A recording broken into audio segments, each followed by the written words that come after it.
ये वाणी जो आपको दी जा रही है ये सारे विश्व में फैलेगी और सब पर प्रभाव डलेगा। चाहे कोई ना सुन रहा है, ना समझना चाहता है, घर में चला है और सदस्य नाम नहीं ले रखा, कुछ दिनों में देख लेना वह भी नाम लेंगे, क्योंकि उनके वो विष उतर जाएगा जो पाप कर्मों का, उनका धीरे धीरे कम होगा और वो फिर उनमें एकदम प्रेरणा बनेगी।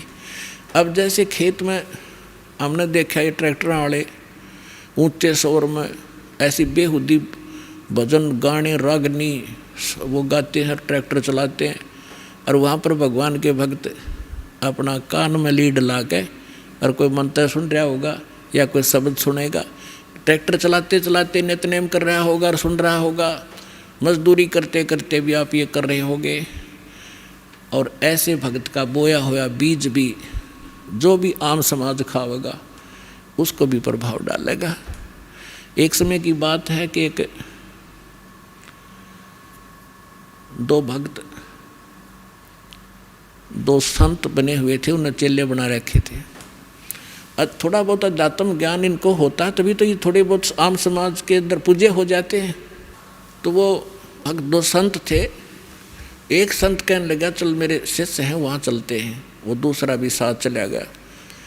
तो जिसके वो जाकर रुके उस बहन ने नाम ले रखा था, दीक्षा ले रखी थी, उसके घर उसकी बहन आई हुई थी, उस बहन की बहन, और उसकी बहन की लड़की विधवा हो गई थी और वो बहन बड़ी टेंशन में थी।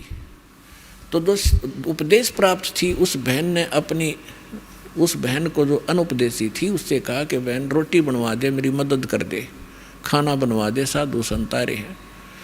तो उस बहन ने वो खाना बना दिया जिसकी बेटी विधवा हो चुकी थी। उसी टेंशन में थी वह, क्या होगा मेरी बेटी का, छोटे छोटे बालक हैं, हाय भगवान के ऊपर कैसे गुजारा होगा, माता पिता को तो बड़ा टेंशन बनी रहती है।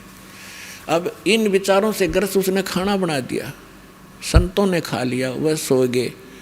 तो सुबह जो दूसरा था वो उठा और इतना टेंशन में उठा कि भाई क्या हो गया। उठ कर उसने अपने साथी से बताया कि भाई आज तो ऐसा सपना आया जैसे मेरी लड़की विधवा होगी हो, और उसका क्या होगा, मतलब बुरी तरह तड़फड़ा था। आँख खुली जब चैन हुआ है तो वो बुद्धिमान था, उसने कहा अपने मित्र से कि क्या इस परिवार में किसी को कोई आपत्ति है।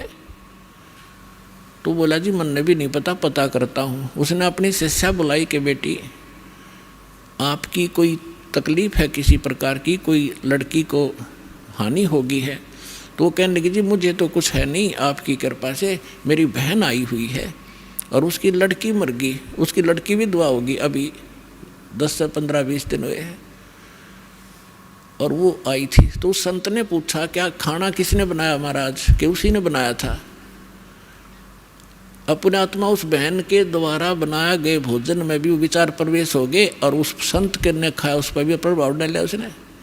तो इसी प्रकार अब ये अच्छे वचन, अच्छे ज्ञान, अच्छी वाणी जो भी जैसे कोई कहीं भी क्रिया कर रहा है तो उसी के अंदर प्रवेश करेगी। जैसे कोई सेठ है बैठा बैठा मंत्र कर रहा है और काम क्या वहाँ पर वाणी ला ले अपने भगवान की, दुकानदार है या कोई किस मजदूर है और कहीं भी जो कार्य करता है अपना, तो वहाँ क्या होगा कि उस सामान के ऊपर भी इसका प्रभाव पड़ेगा, जो और खरीद के ले जाएंगे उनको भी असर होगा।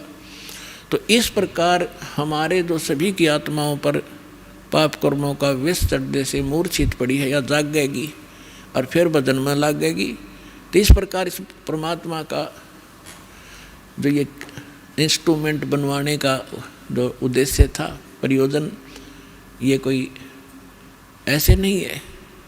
नहीं तो इसके अंदर सारी बकवास देखें, जब तक ये ज्ञान नहीं होता, कोई फिल्म देख रहा है, कोई और बकवास देख रहा है, कोई खेल देख रहा है, और अब ये ज्ञान होने के बाद कि ये बकवास छोड़ के इसमें भगवान देखो, परमात्मा का नाम सुनो, ज्ञान सुनेंगे, तो यही इंस्ट्रूमेंट जो दुरुपयोग करके हमारा जीवन नाश कर रहे थे ये हमारे जीवन को सफल करेंगे।